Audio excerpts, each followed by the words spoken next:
And Lakesh, welcome back. I was going to do a part 3 of blood work. The last 2 videos I made were about this subject. And as usual, there's a few people that don't listen to the entire thing, nor do they understand the way that I speak. And they think that by Googling something and getting an answer through Wikipedia, which Wicca, it means Wiccan, like the magicians. It means just people that speak. And there's a lot. Everyone speaks, so it's all magicians. So it's all kind of dog shit. And it's all kind of beautiful. Uh, let me let me try to let me try to erase the idiocy of it and enliven and enlighten the knowledge of self. Now, at this point, most people be like, am I going to listen to this motherfucker speak? Is he crazy? Is he weird? What? What is he talking about? Well, the last couple of videos, I was talking about blood and the way that disease, disease, the root word is ease. Keep it easy, baby. Like it's like, laughter is the best medicine, but then so that's easy. And that's when he's like, okay, what is it? What the fuck is he talking about? And this is I normally don't. I'm gonna keep doing this because it will give people a longer opportunity to develop and ingest the ideas that I'm putting forth, because what most people do is they listen to a few minutes of my video, they fast forward to something else, and they comment and they look up a ridiculous statement a perfect statement that I make, but then they find the ridiculous idea to go along with it, which means this. If I say that urine is filtered blood, and they go in and they find one study done by some scientist, but then I could go, isn't there like 30 other scientists or a million other scientists or doctors that have done other studies that would prove otherwise? And then we live in this scientism community where we just battle amongst ourselves rather than just looking at the internal structure of the human body and the organs. And within the organs are the atoms, and within the atoms are there within contain the blood that there gives us the body of work that allows us to express ourselves properly, energized perfectly through all sorts of spirit and energy. And those energies can be so many things, but they're mostly mind. But if we go a little farther, we'll find is the blood that we have within our system. And here we go. 3 minutes in, I'm going to get into these ideas. And if you've listened this far, here's what we're going to get into: amniotic fluid, urine, breast milk, the glands that the breast milk comes from, colostrum, diseases, STDs, matter, and why the mother can have some sort of crazy diseases, but the child comes out without it. And also, as a bonus material, if I can get to it, if we have enough time, because I only have 20 minutes on here. I didn't recognize that until I just looked at the timer, but we'll get into the bonus material of the different types of blood types and why the difference between the XY chromosomes, masculine, feminine, and the AB, B, A, O are well, we'll get into that later.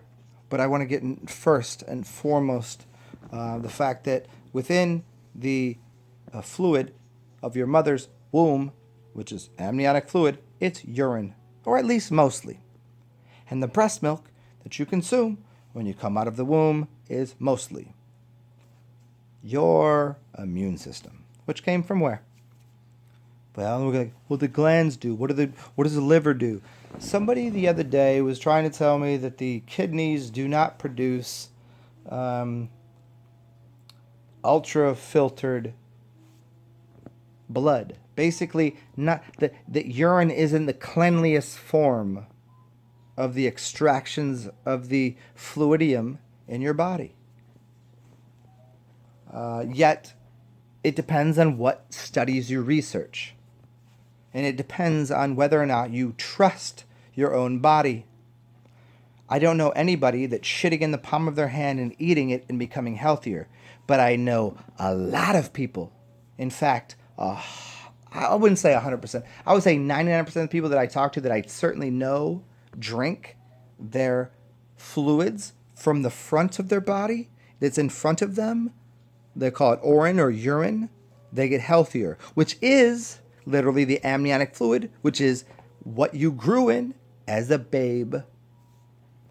Now, within that is the blood that has been purified from the mother eating all of the diseased, poisonous materials that goes through the entire body. I'm not going to go through every single stage of what the lungs do and what because two people are like, oh, the lungs do this and the kidneys and the like, yeah, I don't know. I don't think you really live in your body, because these are from people that a couple people I know of that like they eat fried foods every day.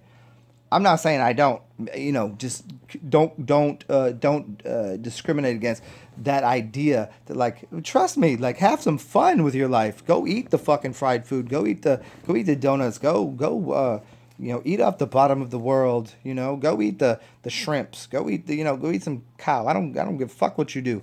Just know what it does. If you don't know where it comes from, if you don't know what it's doing, that's different. And so you should know how your body works.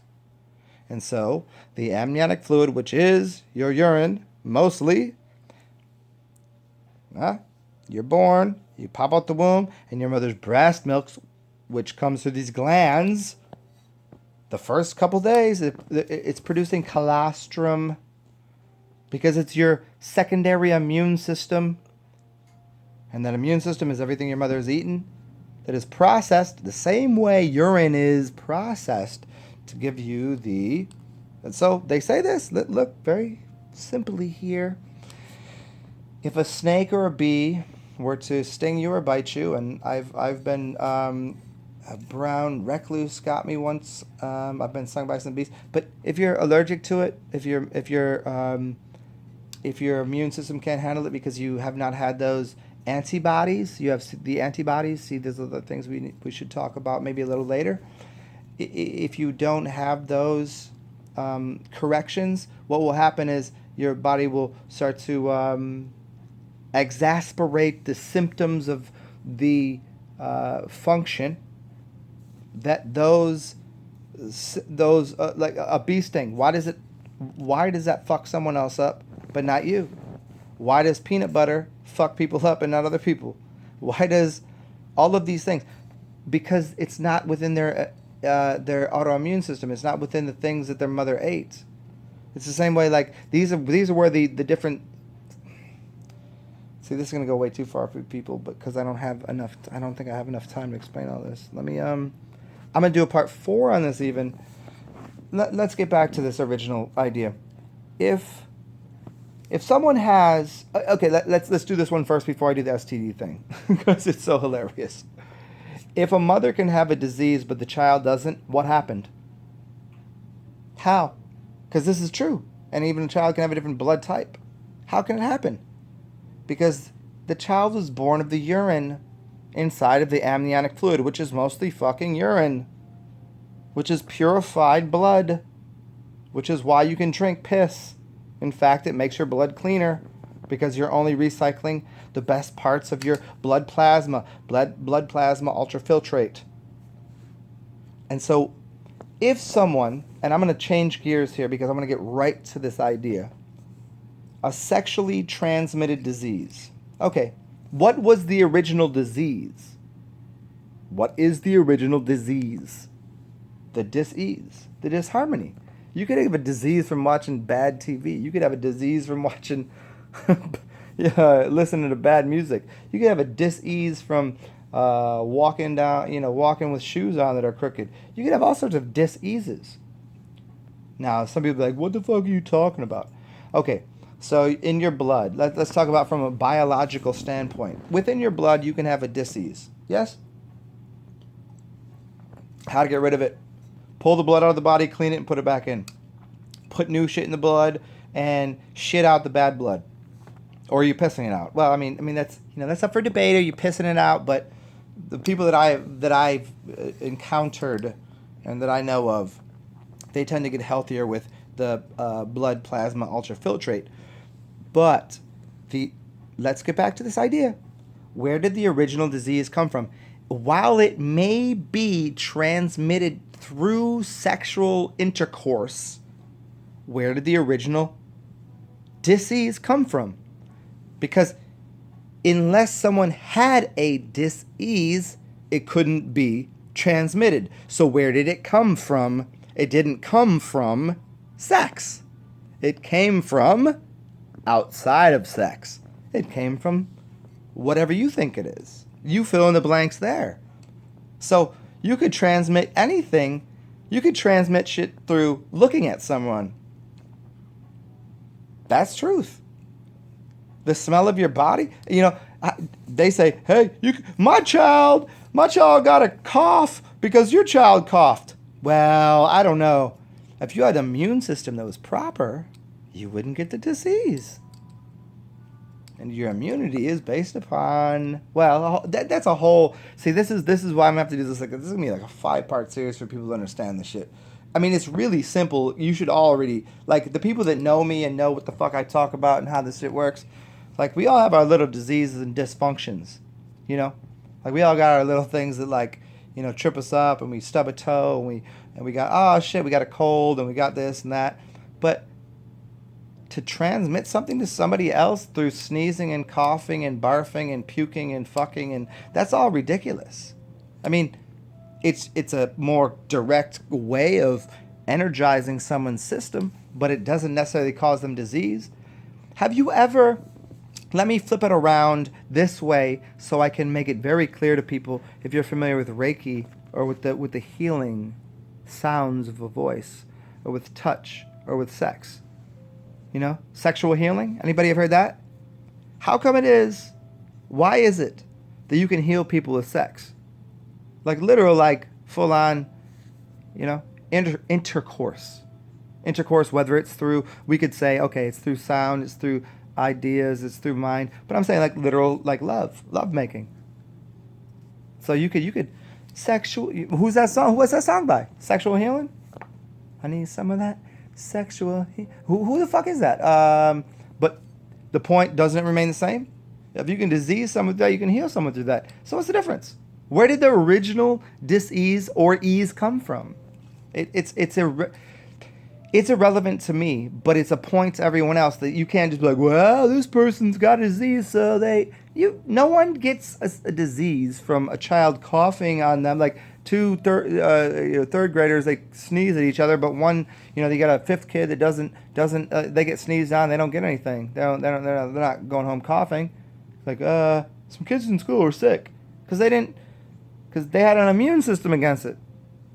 The immunity, it was built through the amniotic fluid, which was inside of the mother's womb, which was urine, which then created, because it goes through the whole body, as the blood fluidiums that then comes out of the glands, which is the breast milk, which creates the colostrum, which is your initial source of your immune system to make sure that you don't have a disease. And then you have your parents or the people around you or your community or the cities or wherever the fuck you live at, that they provide you with some sort of immunity towards the disease of the larger factory system, which is a mindset and also a physical bodily contact with things that doesn't allow that to get into your, how to put this? It doesn't get into your auric field, if we got to say it that way.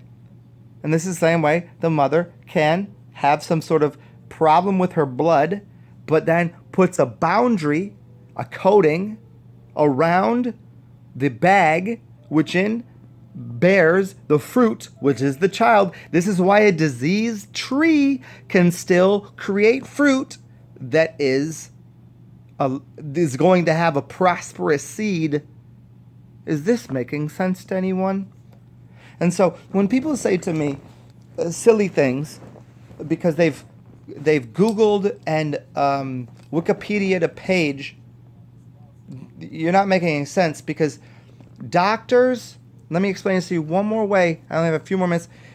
Doctors if they were born in 1930, they got their doctorate degree in 1957, and if they were born in 1957, they got a doctorate degree in 1980, and the ideas changed. But if you got your doctorate, if you were born in 1980, you got your doctorate in let's see, 2000 and what, 9 maybe, I don't know. Maybe that was 29. Yeah, yeah. Somewhere around there. Depends how long it took to get through college and all that. You're going to have different ideas and what the proper way to medicate someone through the pharmaceutical industry provides you with the knowledge of how to do that. But as the ideas froth forth and become this, as the cream comes to the top, they say, well, the more important thing to do is, well, we realize now the kidneys and the liver and the heart and the blood, and they go through all these things like, well, you ever watch the show House?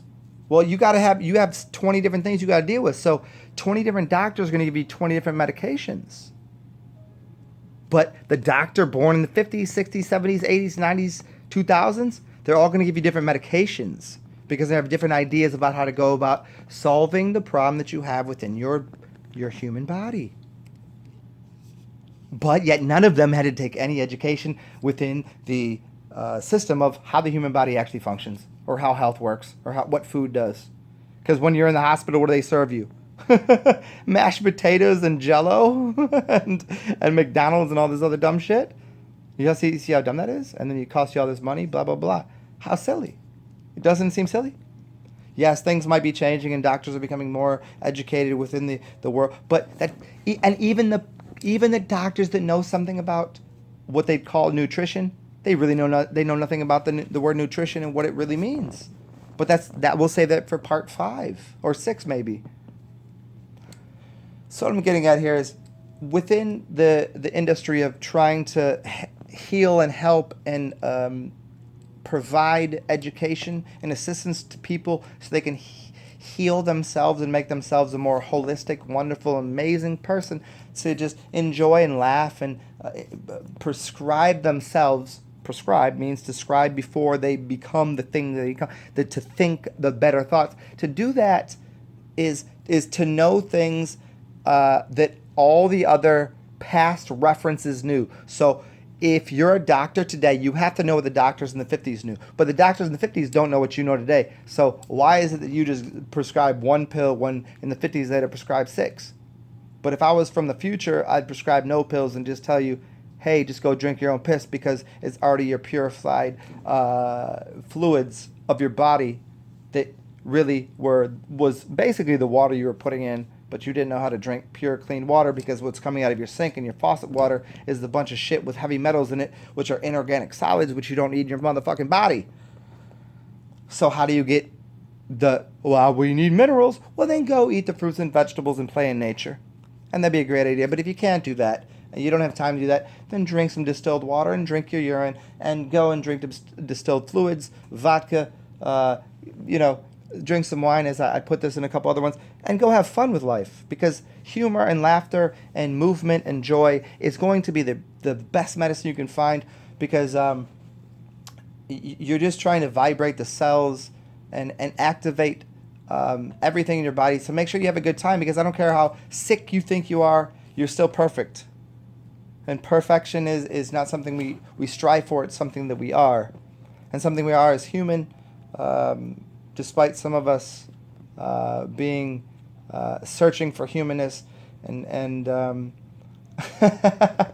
and some of us being knowing a little more. That's not about that. It's about each one teach one, and if you somehow can pass this information towards someone else in a way to better their life, go ahead and do that. And if they can't listen to the way that I speak it, well, so be it.